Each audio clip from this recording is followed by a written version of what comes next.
Hello there, and welcome back to the channel. Right behind me, I have a pair of Nene. They're very interesting in that under the Endangered Species Act, they're listed as threatened. By NatureServe, they're listed as imperiled, and by the IUCN, they're listed as vulnerable, which is kind of interesting. That's sort of strange. They have all these different endangerment statuses, which makes them an interesting species to discuss the nature of what it means for species to be threatened or endangered. That's what we're aiming to answer in this video, is what does it mean for a species to be endangered, and what does it mean for a species to be recovered? The big island of Hawaii, on the rocky rim of Kilauea's collapsed summit. Far below in the depths of the crater, lava pours out of a fissure, creating a lake of molten rock.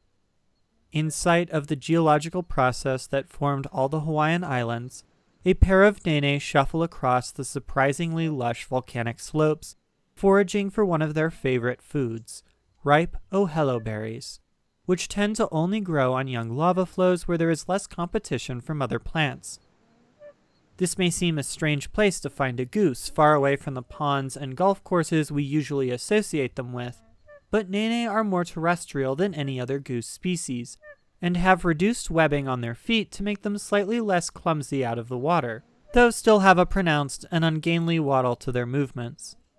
Today, it is not an uncommon sight to see a pair of Nene out foraging on the lava fields, looking for those delectable ohelo berries, but in the mid-20th century, these birds were on the very brink of extinction.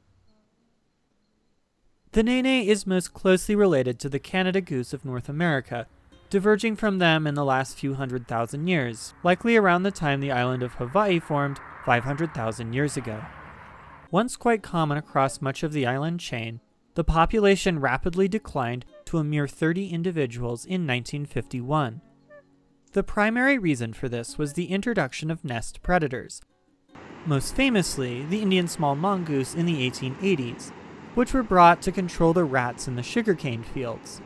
Unfortunately, the people who brought them were incapable of critical thinking and should have realized a diurnal predator is not going to be super effective on nocturnal prey, and thus the mongoose. Mongooses? Wait, what is the plural of mongoose? Okay, I guess according to the Merriam-Webster dictionary, they're both valid. The more you know, I guess. Anyway, the mongooses ended up not running into a whole lot of nocturnal rodents as they hunted during the day, but did find a bunch of Nene nests, which they raided, and thus very few Nene were recruited into the population, and this goose species nearly went extinct. Fortunately, before the wild population low of 30, some had been brought into captivity, and an ex situ conservation program began in 1949. At this point, however, we really didn't have specific categories for species to denote their conservation status. This would really only change with the establishment of the International Union for Conservation of Nature's Red List in 1964. The IUCN had existed since 1948, but really became well known after the publishing of the Red List, which lists organisms based on conservation status and thus conservation priority. The current list of conservation statuses is least concern like the lauipala, near threatened like the Nene, vulnerable like the iiwi, endangered like the akipola'au, critically endangered like the palila, extinct in the wild like the ala'a, and extinct like the akialoa. In addition, species can be listed as data deficient or not evaluated, basically saying we don't know because there isn't enough data or they haven't gotten around to them yet. Over the years, this has changed. Some categories have been added, others have been removed, such as the conservation dependent status. Despite the Nene only just starting to have successful conservation efforts, including the removal and trapping of the mongooses, rats, pigs, and cats that all contributed to their decline, and then the successful introduction of captive bred birds back into the wild in the 1960s, the IUCN didn't get around to listing the Nene until 1988. This listing is under the category of threatened, which usually denotes any species listed as vulnerable, endangered, or critically endangered. So how is a species determined to be in one of these categories? Well, in the 90s and up until 2021, Nene were listed as vulnerable by the IUCN. The 2000 assessment of the species says, the species qualifies as vulnerable on the basis of its very small population. A reintroduction program has contributed to its recovery from a low of just perhaps 30 birds in the early to mid-1900s, but has yet to result in self-sustaining populations on all islands. Over the next few years, the population would do better, and the 2017 assessment says, the overall population of this species has increased from a low of perhaps just 30 birds in the mid-1900s to over 2,000 individuals in 2011. The majority of the population outside Kauai does not breed successfully in the wild, so the effective population size is very small, and consequently the species is listed as vulnerable. This would be the last reassessment until January of 2021, in which the Nene moved from being vulnerable, and therefore a threatened species, to a near-threatened species, which reads, although this species population has grown and continues to increase as a result of extensive conservation actions, it is reliant on ongoing predator control and habitat management measures, without which it would likely quickly decline again. It has a small area of occupancy and occurs at a small number of locations. Its population size remains small and is composed of small subpopulations. In the absence of continued habitat management and/or predator controls, its area of occupancy, area and quality of habitat, and population size would all likely decline. For these reasons, the species is listed as near threatened. Now this makes assessments of conservation status by the IUCN, actually BirdLife International, because they partner with the IUCN to do all the assessments for bird species, seem kind of simple or arbitrary, but actually the decision is made based on species meeting a specific criteria. So for example, to be categorized as endangered, a species must meet one of the following criteria. A, having a reduction in population greater than 70% over the last 10 years or the last 3 generations, where the causes are known, reversible, and ceased, or 50% decline in that time where the cause of decline may or may not be known, reversible, or stopped. B, geographic range estimated to be less than 5,000 square kilometers, where the actual occupancy is less than 500 square kilometers. C, a population under 2,500 mature individuals that is estimated to decline by at least 20% over the next 5 years, or 2 generations, or the declining population has no subpopulation above 250 mature individuals, all mature individuals are in a single subpopulation, or the number of mature individuals wildly fluctuates. D, population is fewer than 250 mature individuals. Or finally, E, quantitative analysis shows the probability of extinction in the wild over the next 20 years, or 3 generations, is 20%. Got all that? For critically endangered species, things are worse. For example, instead of extinction in the wild being a 20% chance in the next 20 years, being one potential criteria for an endangered species, a critically endangered species might have a 50% probability of extinction in the next 10 years or 3 generations, whichever is longer. Vulnerable species are going to be better off than the endangered species, with a quantitative analysis putting the probability of extinction in the wild at 10% over the next 100 years. The near-threatened category the Nene is under has less strict rules. Basically, they just don't meet any of the criteria for vulnerable, endangered, or critically endangered. However, experts conclude that it is possible that they could meet such criteria in the near future. The IUCN Red List, though, is not the only such way to classify conservation status of a species.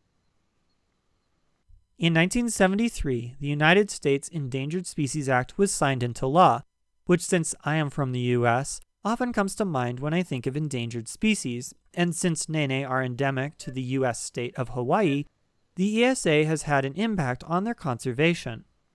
The ESA's classification system classifies species as extinct, endangered, threatened, and delisted, though extinct species are technically delisted from a legal point of view.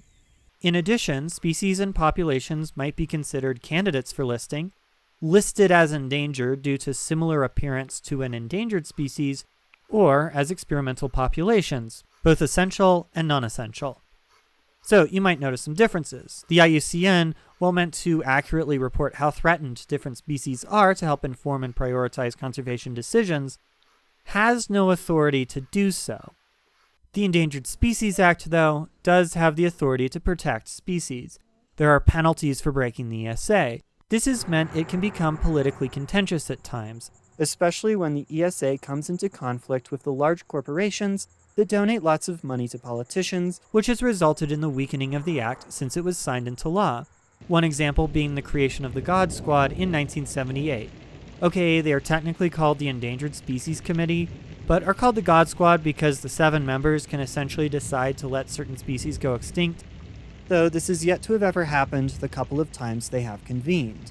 Anyway, the Nene appeared as one of the 78 endangered species on the ESA's predecessor list of endangered species under the Endangered Species Preservation Act of 1966, and would continue to be listed as an endangered species until 2020, when successful conservation measures and an increased population allowed the delisting of the Nene from endangered to threatened, which maintains some legal status, but allows for more management flexibility.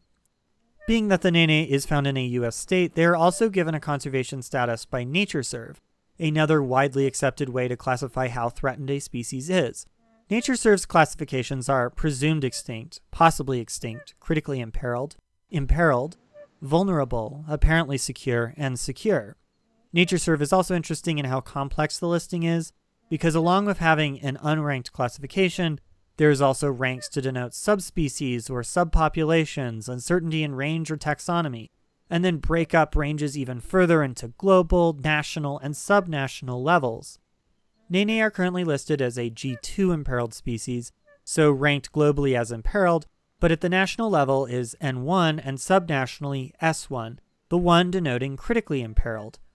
The Nene is not a great species to illustrate these geographical breakups, as they are endemic to the Hawaiian Islands. But this is super useful for regional management of certain species. Outside North America, several other countries have developed their own such lists, such as the New Zealand Threat Classification System, the Threatened Wildlife of Japan's Red Data Book. Australia has one, several European countries have them, along with South Africa and China too. The thing though, is listing how threatened a species is the best way to go about conservation?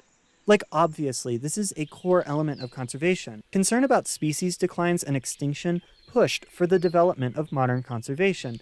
But you know me, half these videos, I gotta end up questioning some core element of wildlife conservation.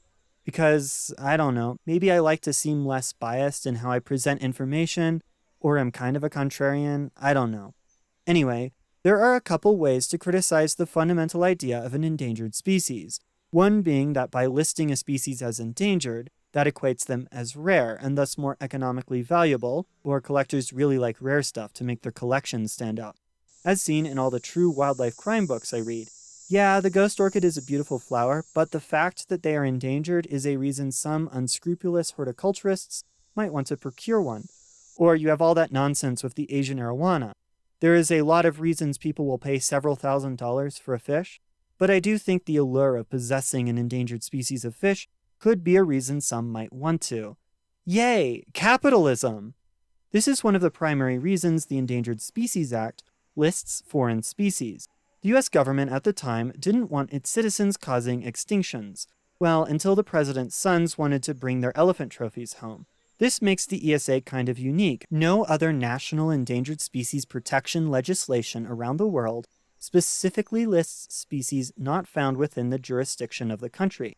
In fact, something like 30% of the species listed under the Endangered Species Act are not found in any part of the United States or its territories. Part of the reason for this is the Endangered Species Act implements the Convention on International Trade in Endangered Species of Wild Flora and Fauna, or CITES, legally within the United States. CITES is a big international treaty many countries have signed, which basically says what species can be traded legally across borders. Some countries, like the US, legally implemented this convention within their primary endangered species legislation, though none to the extent the US has, while others implemented CITES in a separate piece of legislation. While a nice idea, the listing of foreign species under the Endangered Species Act doesn't really do anything. Yeah, it does authorize the US government to be able to give endangered species aid to other countries, which could you imagine the conniption fit some politicians would throw if we gave endangered species foreign aid? Listing these foreign species may increase awareness of endangered species, though generally these listings focus on big, charismatic species. For example, there are only 3 foreign plants listed, because everyone forgets plants exist? Another issue is that listing all these foreign species create a backlist of species that are candidates for listing. Many of those can be found within the political borders of the United States and territories. These foreign species are just gumming up an already clunky bureaucratic system. The one potential benefit would be listing species threatened by climate change that the United States' addiction and inability to wean off fossil fuels are directly threatening, though the ESA has never been successful at getting the country to lower its oversized carbon output, and increasingly makes it so the only people with that power is the United States Congress. There are also criticisms for the broader idea of listing species as threatened. It is triage, like it is great when a species is about to go extinct, like the Nene in 1951, but once a species is doing better, what do we do? What is the goal? Right, the Endangered Species Act has been criticized because species almost never get delisted. While it certainly has been instrumental in protecting many species, the goal is just to prevent extinction.